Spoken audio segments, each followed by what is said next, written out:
Hello friends, आज के video में ये प्रश्न है कि एक दुकानदार अपने सभी सामानों पर 30% का बट्टा देता है। 30% का बट्टा का मतलब 30% का क्या करता है, छूट देता है। ठीक है, तो निम्नलिखित में से प्रत्येक का विक्रय मूल्य क्या होगा बताना है। ठीक है, प्रत्येक का विक्रय मूल्य क्या होगा। तो पहला क्वेश्चन यहाँ पे दिया हुआ है कि 220 रुपया अंकित मूल्य वाली एक पोशाक देता है। ठीक है, दूसरा प्रश्न दिया हुआ है कि 250 रुपया का अंकित मूल्य है, उस पर एक जोड़ी जूते हैं। ठीक है, और 650 रुपया अंकित मूल्य वाली एक बैग है। ये तीन प्रश्न है, तीनों प्रश्न पे आपका 30% के बट्टे पर दे रहा है, यानी कि छूट पे दे रहा है। तो उसका विक्रय मूल्य क्या होगा बताना है। तो चलिए पहला प्रश्न लेते हैं, 220 का 30% निकालते हैं। ठीक है, तो यहाँ पे लिखेंगे विक्रय मूल्य बराबर, यानी कि एक नंबर प्रश्न है, तो यहाँ पे लिखेंगे हम लोग विक्रय मूल्य बराबर। ठीक है, विक्रय मूल्य बराबर, ठीक है, कितना बेच रहा है, तो 220 रुपये में बेच रहा है। ठीक है, तो यहाँ पे लिखेंगे 220 माइनस 220 का 30%,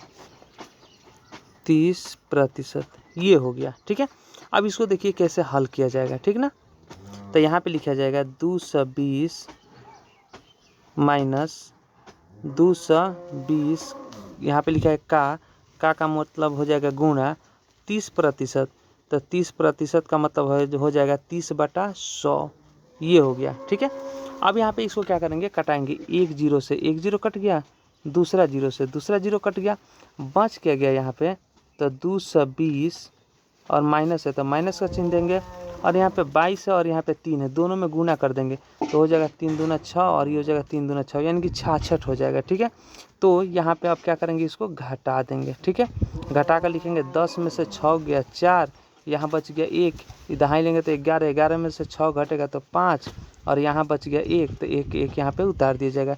154 रुपया ये आपका आंसर हो गया। यानी कि दुकानदार को 154 रुपया आपको देना पड़ेगा जब दुकानदार 220 रुपया के अंकित मूल्य पर 30% का छूट देता है। तो ठीक है, चलिए अगला क्वेश्चन देखते हैं। तो अगला क्वेश्चन यहाँ पे दिया हुआ है 1250 रुपया। ठीक है, यहाँ पे दिया हुआ है 1250 रुपया अंकित मूल्य वाली एक जोड़ी जूता है। ठीक है, इस पर भी 30% का छूट देता है, तो इसको निकालेंगे 1250 पे। तो यहाँ पे लिखेंगे विक्रय मूल्य बराबर, ठीक है, विक्रय मूल्य बराबर कर देंगे। ठीक है, कितना है उस पर अंकित मूल्य, तो 1250 रुपया है, तो यहाँ पे लिखा जाएगा 1250 रुपया माइनस फिर 1250 का क्या करेंगे 30% निकालेंगे। ठीक है, तो यहाँ पे का 30%, ये 30% हो गया। ठीक है, चलिए अब इसको हम लोग हल करते हैं।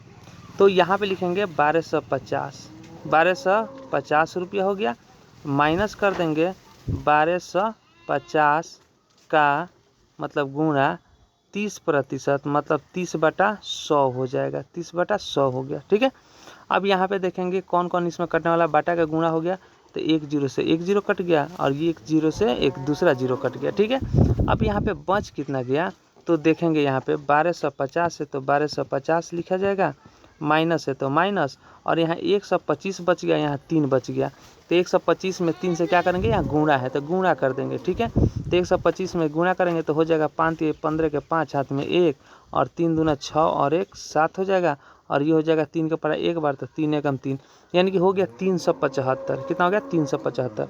अब इसको हम लोग घटा देंगे, तो 10 में से जीरो में से 5 नहीं घटेगा तो इसे दहाई लेंगे, तो एक दहाई 10, 10 में से 5 गया, यहाँ हो जाएगा 5, जब ये 5 दहाई दे दिया तो 4 बच गया। अब 4 में से 7 नहीं घटेगा तो फिर दूसरे दहाई लेंगे, तो एक दहाई 10 और 4 14 हो जाएगा, 14 में से 7 घटेगा तो यहाँ पे 7 हो जाएगा, यहाँ बच गया 1, 1 में से नहीं घटेगा 3, तो दहाई लेंगे तो हो जाएगा 11, 11 में से 3 गया, हो जाएगा आपका 8। ठीक है, और यहाँ पे कुछ नहीं बचा, यानी कि 875 रुपया ये हो गया आपका आंसर। 875 रुपया देना होगा 1250 रुपये के अंकित मूल्य के जूते पर। ठीक है, चलिए तीसरा और आखिरी प्रश्न यहाँ पे दिया हुआ है आपके सामने है कि 650 रुपया के 30% निकालना है 650 पे। तो यहाँ पे लिख देते हैं तीसरा नंबर क्वेश्चन, ये हो जाएगा आपका विक्रय मूल्य। ठीक है, विक्रय मूल्य, यहाँ पे बराबर का चिन्ह दे देंगे, बराबर 650 है तो 650 माइनस 650 का 30%, ठीक है, ये हो गया 30%। चलिए अब इसको निकालते हैं हम लोग। ये हो जाएगा 650 माइनस 650 का, ये हो जाएगा का मतलब हो जाएगा आपका गुणा, तो यहाँ पे गुणा का चिन्ह दे देंगे और यहाँ 30% है तो 30/100 कर देंगे, ठीक है, ये हो गया 30/100। अब यहाँ पे देखेंगे कौन कौन कटने वाला है, तो 1 0 से 1 0 कट गया, दूसरा 0 से दूसरा 0 कट गया, बच गया यहाँ पे 650 और माइनस यहाँ 65 है, यहाँ 3 है, गुणा कर देंगे तो 5 15 का 5 हाथ में 1 6 18 और 1 19, 195 हुआ। अब 195 को इसमें क्या करेंगे, 195 का छूट मिल गया, इसको घटा देंगे तो 10 में से 5 गया 5 हो गया, यहाँ 4 बच गया, 4 में से 9 नहीं घटेगा तो दहाई लेंगे 14, 14 में से 9 गया, यहाँ पे हो गया 5, यहाँ 6 में से एक दहाई दे दिए तो बच गया है 5, तो यहाँ 5 लिख देंगे।